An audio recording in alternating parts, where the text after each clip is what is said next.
तो मूवी की स्टार्ट होती ही हम एक औरत को देखते हैं जिसके चारों तरफ बहुत सारे लोग बैठे होते हैं और वो एक मैजिक कर रही होती है। इस मैजिक में ऐसा लग रहा था कि जैसे वो किसी और दुनिया में है और दूसरी दुनिया से कोई इंसान उसे बता रहा था कि उसका कत्ल किसने किया है। इसके बाद हमें दो लॉयर्स दिखाए जाते हैं जो कि अपने अपने कोर्ट में केस लड़ रहे होते हैं। उनमें से एक लॉयर तो ऐसा था जो कि बिल्कुल परफेक्ट था, यानी कि उसने आज तक कोई भी केस नहीं हारा होता। मीनवाइल दूसरी लॉयर को दिखाया जाता है जो कि बहुत कम ही केस जीता होता है। इस टाइम वो अपने फ्रेंड का केस लड़ रहा होता है और इसमें भी उसका जीतना मुश्किल नजर आ रहा था, लेकिन तभी उसकी असिस्टेंट वहाँ पर आकर उसकी हेल्प करती है जिससे वो ये केस जीत जाता है। इसके बाद उसका यही फ्रेंड उसके असिस्टेंट को स्टोन से बना एक स्टैचू गिफ्ट करता है और उससे कहता है कि ये सोचने वाला स्टैचू है और जब कभी आप मुश्किल में हो और आप इसे कुछ कहें तो ये आपके साथ साथ सोचता है और यही नहीं बल्कि आपकी मुश्किल को हल भी करता है। अब उस असिस्टेंट को ये बात अजीब भी लगती है और उसे ये स्टैचू पसंद भी नहीं आता, लेकिन फिर भी वो इसे गिफ्ट समझकर रख लेती है। इसके बाद हमें वो परफेक्ट वाला लॉयर दिखाया जाता है जिसके सामने बैठा हुआ आदमी उसे कांग्रेट्स कहता है क्योंकि उसने ये केस जीत लिया था। तो वो कहता है कि हाँ मैं जीत तो गया हूँ लेकिन मैं आपके जैसा बनना चाहता हूँ क्योंकि आपने भी तो आज तक कोई भी केस नहीं हारा। तो वो कहता है कि हाँ लेकिन एक बात याद रखना कि केस जीतने के लिए तुम जो कुछ भी करना चाहते हो वो तुम कर सकते हो। नेक्स्ट सीन में हमें वो लड़की दिखाई जाती है जिसे फोनिक्स के फ्रेंड ने स्टैचू गिफ्ट दिया था। इस लड़की का नाम मिया होता है जो कि अपने केस की वजह से काफी परेशान होती है और तभी वो स्टैचू से कहती है कि तुम मेरी हेल्प करो और बस उसके फौरन बाद ही जो चीजें उसे समझ नहीं आ रही होती वो उसे समझ आने लगती हैं। इसके बाद हमें ये लड़की एक फ्लैट में दिखाई जाती है जहाँ हमें पीछे से किसी की आवाज सुनाई देती है और वो इसी लड़की की आवाज होती है जो कहती है कि मैं काफी टाइम से इस केस पर काम कर रही हूँ और ये काफी कॉम्प्लिकेटेड केस है और मुझे ऐसा लगता है कि हम सब मुसीबत में हैं। वो फोनिक्स से कहती है कि मैं कल सुबह तुमसे मिलना चाहूंगी और हम इस पर डिस्कस करेंगे। नेक्स्ट सीन में फोनिक्स जब मिया से मिलने जाता है तो वो देखता है कि मिया की तो डेथ हो गई है, यानी कि किसी ने उसका मर्डर कर दिया है। वहीं पर उसे एक लड़की भी दिखाई देती है और वो उसे पूछता है कि तुम कौन हो और जब भी एम्बुलेंस को कॉल करने वाला होता है कि तभी वहाँ पर कुछ लोग आ जाते हैं। ये लोग वहाँ पर इन्वेस्टिगेशन करने के लिए आए थे और तभी उन्हें वहाँ एक पेपर पर माया लिखा हुआ दिखाई देता है। उस पर खून से माया लिखा हुआ था और जो लड़की मिया के पास थी उसका नाम भी माया था। अब उस लड़की को अरेस्ट कर लिया जाता है जो कि मिया के पास खड़ी हुई थी। ये लड़की माया उस मरने वाली लड़की की बहन थी। अब वो सबको बताती है कि जब मैं छोटी सी थी तब मेरे फादर की डेथ हो गई थी और जहाँ तक सवाल रहा मेरी मदर का, मैं नहीं जानती कि वो कहाँ है। मेरे पास सिर्फ और सिर्फ मेरी बहन ही तो थी। अब फोनिक्स माया से कहता है कि तुम परेशान मत हो, तुम्हारा केस मैं लड़ूंगा। तो फोनिक्स उससे पूछता है कि तुम वहाँ पर क्यों आई थी। तो वो कहती है क्योंकि मेरे पास मेरी सिस्टर की कॉल आई थी और उसने मुझे बताया था कि मुझे एक ऐसा स्टैचू मिला है जो कि सोच सकता है और तुम्हें तो टॉयज पसंद है, इसीलिए उसने मुझे अपने ऑफिस बुलाया। अब फोनिक्स इस केस पर काम करना शुरू कर देता है। तब उसका दोस्त उससे कहता है कि तुम चाहे जो भी कर लो लेकिन तुम ये केस नहीं जीत पाओगे क्योंकि तुम्हारा अपोनेंट माइल है। ये प्रोसिक्यूटर वो है जो कि कोई भी केस नहीं हारता। नेक्स्ट सीन में हमें फोनिक्स दिखाया जाता है जो कि जाकर माइल से मिलता है। असल में फोनिक्स और माइल दोनों बचपन में फ्रेंड्स थे, लेकिन फिर बाद में किसी वजह से उनकी दोस्ती टूट गई। अब माया कोर्ट में आ जाती है और ये दोनों दोस्त एक दूसरे के आमने सामने आ जाते हैं इस केस को लड़ने के लिए। केस स्टार्ट होता है और माइल डिटेक्टिव को बुलाता है। डिटेक्टिव सबको बताता है कि पेज पर खून से माया लिखा हुआ था और वो खून भी किसी और का नहीं बल्कि मिया का था। तो फोनिक्स डिटेक्टिव से कहता है कि तुम्हें यकीन है कि वो खून मिया का ही था और तुम ये बात इतनी यकीन से कैसे कह सकते हो कि खून से माया का नाम मिया नहीं लिखा था। जिस पर डिटेक्टिव कहता है कि हाँ यकीनन उसी नहीं लिखा होगा। ये सुनकर फोनिक्स कहता है कि मिया की डेथ तो मौके पर ही हो गई, उसके पास टाइम नहीं था कुछ लिखने का। तब उसका प्रोसिक्यूटर जो कि बचपन में उसका दोस्त था उससे कहता है कि तुम जिस ऑटोप्सी रिपोर्ट की बात कर रहे हो वो तो आउटडेटेड है और मैं जिसकी बात कर रहा हूँ वो ज्यादा एडवांस्ड है और उसके हिसाब से उसके पास इतना टाइम था कि वो कुछ लिख सकती थी। इसके बाद ये अपना नेक्स्ट विटनेस पेश करते हैं जो कि सामने वाले होटल से एक रिपोर्टर था। वो बताता है कि रात में मैं लेमन टी पी रहा था लेकिन तभी वहाँ पर एक अजीब सी लड़की आती है, यानी वो यहाँ पर माया की बात कर रहा था। वो बताता है कि माया ने अपनी बहन यानी मिया को मार दिया। तो फोनिक्स उससे पूछता है कि उसने किस चीज से मारा। तो वो कहता है कि उसने एक क्लॉक से मारा था उसे। तो फोनिक्स कहता है कि तुम्हें कैसे पता कि वो एक क्लॉक है, क्योंकि दिखने में तो वो एक स्टैचू है। और ये बात वो जज से भी कहता है कि दिखने में आपको ये क्लॉक लग रहा है या फिर स्टैचू। तो वो कहता है कि स्टैचू लग रहा है। तो फोनिक्स कहता है कि यही तो बात है और इसे कैसे पता कि ये क्लॉक है, क्योंकि इसका हेड घुमाने से ही सिर्फ पता चलता है कि ये क्लॉक है।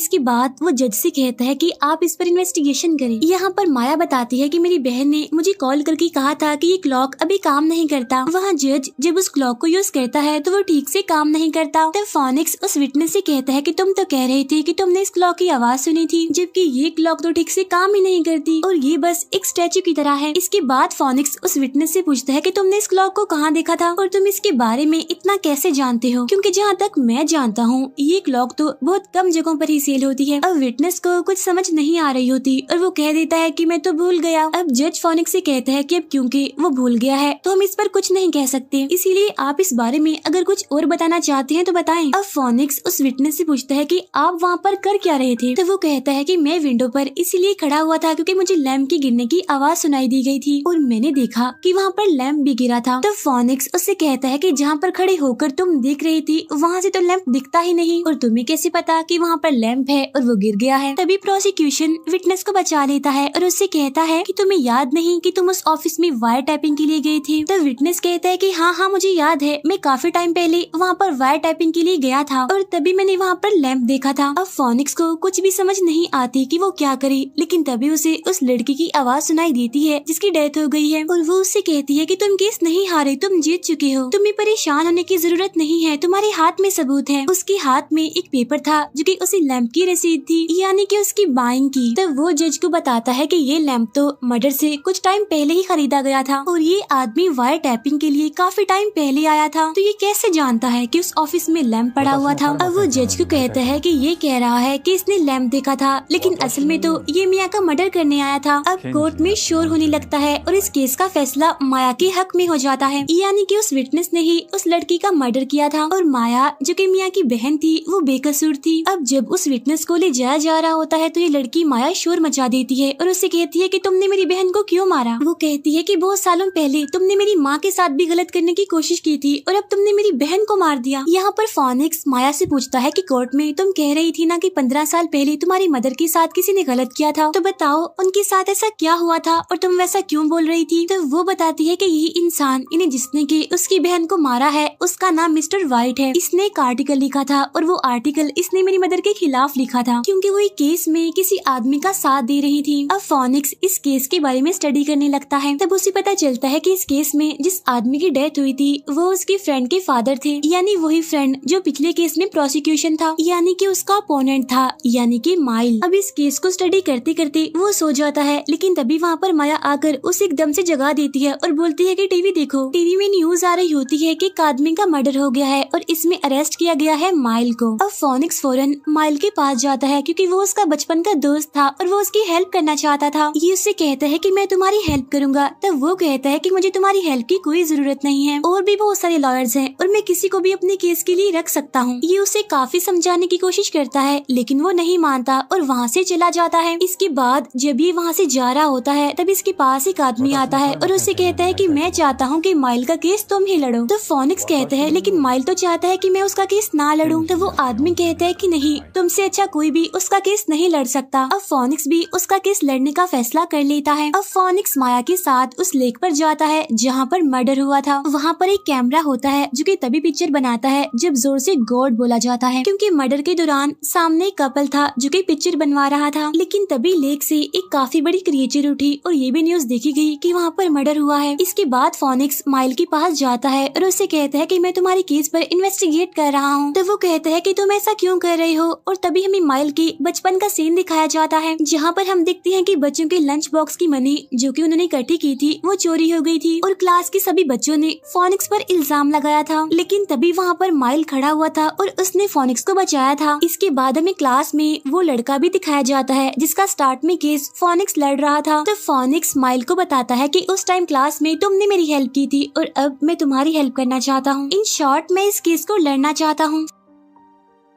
फोनिक्स माइल से कहता है कि मुझे सब बताओ कि उस रात क्या हुआ था और मुझ पर यकीन रखो। तब माइल कहता है कि उस रात मुझे एक आदमी ने बुलाया था और उसने कहा था कि वो मुझे मेरे फादर के केस के बारे में सारी इन्फॉर्मेशन देगा। वो और मैं बोट में थी, लेकिन तभी वो आदमी खड़ा हुआ और उसने मुझे गन पॉइंट पर कर लिया। वो मुझे मारना चाहता था, लेकिन तभी मैं झुका और उसके बाद मुझे कुछ नहीं पता कि क्या हुआ और उस आदमी की डेथ हो गई। नेक्स्ट सीन में हम फोनिक्स को माया के साथ देखते हैं, जहाँ पर फोनिक्स माया को बता रहा होता है कि मेरा प्रोसिक्यूटर यानी जो मेरे अपोजिट डिपॉजिट केस लड़ेगा, उसने 40 साल से अब तक कोई भी केस नहीं हारा और 40 सालों में उसने सिर्फ एक ही छुट्टी ली है। अब केस स्टार्ट होता है और पहली विटनेस वो लड़की लाई जाती है जो कि उस बड़ी सी क्रिएचर को देखने के लिए उस लेक के पास बैठी हुई थी। वो बताती है कि रात के टाइम मुझे गोली चलने की आवाज सुनाई दी गई थी। वो कहती है कि मैंने देखा एक बोट में एक आदमी है जो कि दूसरे आदमी को शूट कर रहा है। वो बताती है कि मुझे वो आवाज 2 दफा सुनाई दी गई थी। इसके बाद वो माइल के पास खड़े होकर कहती है कि मैंने उस पर्सन को देखा था जिसने गोली चलाई थी, यानी मारने वाले इंसान को। अब फोनिक्स इस बात को पकड़ लेता है और उससे कहता है कि तुम कह रही हो कि तुमने उस आदमी को देखा है, और अगर हम इन पिक्स को देखें तो इसमें उस आदमी का फेस बिल्कुल भी क्लियर नहीं है, तो फिर तुमने ऐसा क्यों कहा कि तुमने उस आदमी को देखा था। यहाँ पर वो लड़की कंफ्यूज थी और वो बोलती है कि मैं बहुत खुश थी कि मैं किसी केस में जाऊंगी विटनेस बनकर। इसके बाद वो वहाँ से चली जाती है क्योंकि उसे कुछ भी समझ नहीं आ रही होती कि अब वो क्या कहे। उस लड़की के जाने के बाद जज प्रोसिक्यूटर से कहता है कि अब आप क्या कहना चाहते हैं। तो वो कहता है कि बोट में 2 ही लोग थे, अब अगर एक इंसान मर गया तो जाहिर सी बात है कि दूसरे इंसान ने ही उसे मारा होगा। जिस पर फोनिक्स कहता है कि ऐसी बात नहीं है, मुझे एक ऑब्जेक्शन है। वो कहता है कि अगर एक इंसान मरा है तो जरूरी नहीं है कि दूसरे इंसान ने ही उसे मारा हो। ये जो इंसान मरा है वो खुद भी तो अपने आप को मार सकता है। सब लोग वहाँ पर शोर मचाने लगते हैं कि ये क्या कह रहा है। तब जज कहता है कि हम एक न्यू पॉसिबिलिटी को इग्नोर नहीं कर सकते और कहता है कि कल दोबारा कोर्ट का ट्रायल होगा। इसके बाद फोनिक्स और माया केस पर स्टडी करना स्टार्ट कर देते हैं और काफी चीजों को इन्वेस्टिगेट करते हैं। तभी उन्हें एक घर मिलता है और ये घर उस बोट वाले आदमी का था जिसकी बोट पर मर्डर हुआ था। मर्डर होने वाले आदमी का नाम हेमंड था। नेक्स्ट सीन में हमें फोनिक्स का फ्रेंड दिखाया जाता है जो कि अपनी एक क्रिएचर बनाता है और वो उसके अंदर हवा भरता है और वो ये भी बताता है कि जैसा कि बताया गया था कि लेक में क्रिएचर आई है, असल में वो क्रिएचर नहीं थी, वो बल्कि मेरा यही बनाया गया क्रिएचर था। वो कोई रियल क्रिएचर नहीं था बल्कि ये आर्टिफिशियल क्रिएचर था जो बाय मिस्टेक लेक में जाकर गिर गया और सबको लगा कि लेक में कोई क्रिएचर आ गया है। नेक्स्ट डे कोर्ट में उसी बोट के ऑनर को पेश किया जाता है जिसकी बोट पर मर्डर हुआ था। वो आकर बताता है कि रात को मुझे भी शूट की आवाजें आई थी और वो ये भी बताता है कि मैंने इस आदमी को भी देखा था, यानी कि उसने माइल को देखा था जो कि कह रहा था कि मैंने कभी भी नहीं सोचा था कि मैं किसी का मर्डर करूंगा। और तो और जब उस बोट के ऑनर से उसका नाम पूछा जाता है तो वो कहता है कि मुझे कुछ मेमोरी इश्यूज हैं, मुझे अपना नाम याद नहीं रहता। फोनिक्स कहता है कि मुझे दोबारा से बोट के केयर टेकर से कुछ सवाल पूछने हैं, उसे दोबारा पेश किया जाए। लेकिन तभी पता चलता है कि बोट का केयर टेकर तो कहीं चला गया है, जिस पर ये सारे लोग काफी हैरान होते हैं कि आखिर वो इतनी जल्दी कहाँ चला गया है। इसके बाद उस दिन के लिए तो वहाँ कोर्ट की पेशी खत्म हो जाती है। यहाँ पर फोनिक्स के पास वो डिटेक्टिव आकर कहता है कि मैं किसी भी सूरत उस बोट के केयर टेकर को ढूंढ कर ही रहूंगा। यहाँ पर फोनिक्स भी उसके घर जाता है जो कि लेक के पास ही था, लेकिन तभी उन्हें वहाँ पर मर्डर का एक पूरा प्लान मिलता है, यानी एक पेज मिलता है जिसपे मर्डर करने का पूरा मेथड लिखा हुआ था, यानी कि मर्डर कैसे किया जाएगा। इसके बाद फोनिक्स माइल के पास जाता है और उसे सारी बातें बताता है, जहाँ पर माइल उसे काफी टाइम पहले की बातें बताता है, यानी जब उसकी फादर का मर्डर हुआ था। उसके फादर भी एक लॉयर ही थे। वो बताता है कि जब मेरे फादर केस लड़ रहे थे तब उनकी प्रोसिक्यूशन में यही वाला लॉयर था, यानी कि जो अभी फोनिक्स के सामने है, यानी जिसने 40 सालों में कोई भी केस नहीं हारा। हुआ ये था कि जब ये आदमी, यानी जिसने कभी भी कोई केस नहीं हारा, जब इसे पता चलता है कि माइल के फादर केस जीत रहे हैं और उनके हाथ एविडेंस भी लग गए हैं, और ये वहाँ पर मौजूद था जहाँ पर के माइल की फादर की डेथ हुई थी। और ये कहा जाता है कि माइल की फादर की डेथ माइल के हाथों ही हो गई। माइल के फादर से आकर एक आदमी लड़ने लगता है और यहाँ पर जब ये बच्चा देख रहा होता है कि उसके फादर से कोई लड़ रहा है तो वो बचाने की कोशिश करता है, लेकिन इसी सब के बीच उसके हाथ से गोली चल जाती है। अब जब ये दोनों बातें कर ही रही होती हैं तभी वो लड़की इन्हीं माया इनके पास आती है और इन्हीं आकर बताती है कि वाइट का मर्डर हो गया है, यानी उसे किसी ने मार दिया है। अब केस में टोटल 3 दिन थे, इन्हें जिनमें एग्जामिनेशन की जाएगी। अब तीसरे दिन से पहले फोनिक्स इस केस के बारे में और ज्यादा स्टडी करता है और उसे यामिनी योगी के बारे में पता चलता है और उसकी वाइफ का नेम भी पता चलता है और उससे पता चल जाता है कि योगी वही इंसान है जो कि उस केस में बच गया था। यहाँ पर हम माइल के फादर के केस की बात कर रहे हैं और ये इंसान वही आदमी है जो कि बोट का केयर टेकर है। तीसरे दिन केस स्टार्ट होता है और वही डिटेक्टिव उस बोट के केयर टेकर को कहीं न कहीं से ढूंढ कर ले ही आता है। ये केयर टेकर बताता है कि मैं भागना तो नहीं चाहता था, लेकिन मुझे जाना पड़ा क्योंकि मुझे अपने पेरेंट्स के लिए खाना ढूंढना था। अब ये केयर टेकर अपने पेरेंट्स का नाम पोली बताता है। यहाँ पर फोनिक्स बताता है कि ये इंसान जो कि असल में बोर्ड का केयर टेकर है यही यामने योगी है, यानी कि जो आदमी पिछले केस से जुड़ा हुआ है। तभी सुनकर जज कहता है कि यामने योगी तो वही इंसान है जो कि पिछले केस में यानी माइल के फादर के केस में मौजूद था। जिस पर फोनिक्स कहते हैं कि हाँ ये वही इंसान है, लेकिन ये कह रहा है कि इसे अपना नाम याद नहीं है। इसका कहना है कि इसकी याददाश्त जा चुकी है। तब इस बात को प्रूव करने के लिए फोनिक्स कहता है कि तुम्हारे पेरेंट्स का नाम पोली है और यामने योगी की वाइफ का नाम भी पोली ही था। वो कहता है कि दोनों नेम सेम है, यानी यही वो इंसान है, पोली का हस्बैंड। जिस पर प्रोसिक्यूशन कहता है कि ये क्या बात हुई, आप एक पैरट के नाम पर ऐसा कह रहे हैं, ऐसा कोइंसिडेंस भी तो हो सकता है। अब फोनिक्स विटनेस बॉक्स में पैरट को खड़ा करता है और उससे कहने लगता है कि आप मुझे केस के बारे में कुछ बताएं। अब पैरट ने क्या बताना था, उसने कुछ वर्ड्स याद किए हुए थे जो कि वो उस टाइम भी बोल रहा था। वो थे date of birth, date of marriage और डेट ऑफ डेथ। और ये पोली यानी योगी की वाइफ की ही डेट ऑफ बर्थ, मैरिज और डेथ थी। अब यहाँ पर फोनिक्स इस बात को प्रूव कर देता है। इसके अलावा वो कहता है कि अब मैं बोर्ड के केयर टेकर यानी योगी के फिंगरप्रिंट्स लेना चाहता हूँ। जिस पर वो कहता है कि केमिकल के यूज की वजह से आप मेरे फिंगरप्रिंट्स नहीं ले सकते। तो फोनिक्स योगी से कहता है कि मर्डर तुमने किया था, हेमंत को तुमने मारा था क्योंकि तुम उनसे बदला लेना चाहते थे अपने पिछले केस का। यहाँ पर माइल भी सबके सामने खड़े होकर बता देता है कि मैंने अपने फादर का मर्डर किया था। वो कहता है कि चाहे जिस तरह से भी बेशक कोइंसिडेंस था, हुआ तो मुझसे ही था। अब फोनिक्स माइल को बचाना चाहता था, इसीलिए वो कोर्ट से एक और दिन लेता है। अब जज कहता है कि क्योंकि यहाँ पर एक और केस खुल चुका है जिसके बारे में हम एग्जामिन करना चाहते हैं, तो इसीलिए इन्हें एक और दिन दे दिया जाता है। नेक्स्ट डे माइल जज को बता रहा होता है कि उस दिन ऐसा हुआ था कि मेरे फादर एविडेंस को देख रहे थे, लेकिन तभी एक आदमी आकर उनसे लड़ने लगा क्योंकि उसे पता चल गया था कि कोर्ट की एविडेंस पता चल गए हैं। वो बताता है कि वो आदमी जो लड़ रहा था वो यामने योगी ही था। माइल कहता है कि जब मैंने देखा कि मेरे फादर के साथ कोई लड़ रहा है तो मैंने अपने फादर को बचाने के लिए गन फेंकी, लेकिन तभी गन से गोली चली और वहीं मेरे फादर की डेथ हो गई। अब यहाँ पर सबको लग रहा था कि माइल की वजह से उसके फादर की डेथ हुई थी, लेकिन तभी फोनिक्स कहता है कि मुझे ऑब्जेक्शन है, और वो ये कि जिस गन से फायर हुआ था उसमें एक नहीं 2 बुलेट्स थी और वहाँ पर उस टाइम 2 बुलेट्स का ही यूज हुआ था। लेकिन अगर देखा जाए तो एक ही बुलेट थी जो माइल के फादर को लगी थी, तो फिर दूसरी बुलेट कहाँ गई। अब जज उससे पूछता है कि तुम्हारे हिसाब से वो कौन हो सकता है जिसे माइल के फादर की डेथ से फर्क पड़ सकता है। अब यहाँ पर फोनिक्स अपने दिमाग का यूज करता है और कहता है कि माइल के फादर एक लॉयर थे और उनकी ऑपोजिट जो प्रोसिक्यूटर था वो उस टाइम उनके खिलाफ था क्योंकि वो उस केस को हार रहा था और उसे इस बात से फर्क पड़ता था, उसकी एक रेपुटेशन थी जो खराब हो जाती और वो ही माइल के फादर को मार सकता था। अब वो कहता है कि क्रिमिनल के अंदर ही इस टाइम वो बुलेट है। इसके बाद वो उस बुलेट को डिटेक्ट करने के लिए अपने फ्रेंड से कहता है कि वो अपना मेटल डिटेक्टर दे। अब इस मेटल डिटेक्टर का यूज करते हुए वो जज से कहता है कि मैं इस प्रोसिक्यूटर की बॉडी से चेक करना चाहता हूँ कि इसमें वो बुलेट है या फिर नहीं, क्या इसको गोली लगी थी या नहीं। इसके बाद उसे चेक किया जाता है और वो मेटल डिटेक्टर उसके शोल्डर के पास बोलता है, जिससे सबको पता चलता है कि जब माइल से शूट हुआ था तो वो सीधा जाकर प्रोसिक्यूटर को लगा था। अब क्योंकि प्रोसिक्यूटर केस को हारना नहीं चाहता था और उसके लिए जरूरी था कि माइल के फादर की डेथ हो, इसीलिए उसने वो दूसरी बुलेट जो बची थी उससे जाकर माइल के फादर को शूट करके मार दिया। अब जब सब कुछ रिवील हो जाता है तो वहाँ पर बोर्ड का केयर टेकर भी रिवील कर देता है कि मैंने ही